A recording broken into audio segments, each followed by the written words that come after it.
বন্ধুরা, তোমরা তো জানো আমার বেশ কয়েকদিন জ্বর হয়েছে, তাই প্রচুর পরিমাণে ওষুধ খেতে হচ্ছে। তাই শরীরটা একদম দুর্বল হয়ে গেছে। তাই সকাল থেকে ওঠার পরেই ওষুধ খাওয়ার পর মা দিয়ে দিল প্রোটিন পাউডার আর সঙ্গে বিস্কিট, যেটা খেলে কিন্তু অনেকটাই এনার্জি পাওয়া যায়। আর যেহেতু জ্বর হয়েছে, মুখে একদম টেস্ট নেই, তাই মাকে বলেছিলাম সিমুই বানিয়ে দিতে।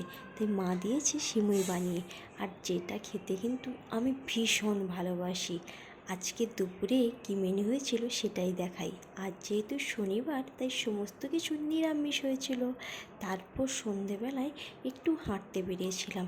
আর এখানে দেখো, অনেকে নিজেরা শিবলিঙ্গ নিয়ে এসে পুজো করছে, যেহেতু শ্রাবণ মাস।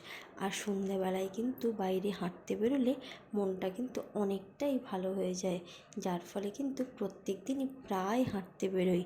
আর সন্ধেবেলায় কলকাতার রাস্তা দেখো, অনেকটাই ভিড় ভাট্টা কম। আর এই সাইডে অনেকে প্রাইভেট গাড়িগুলো একটা সাইডে রেখে দিয়েছে।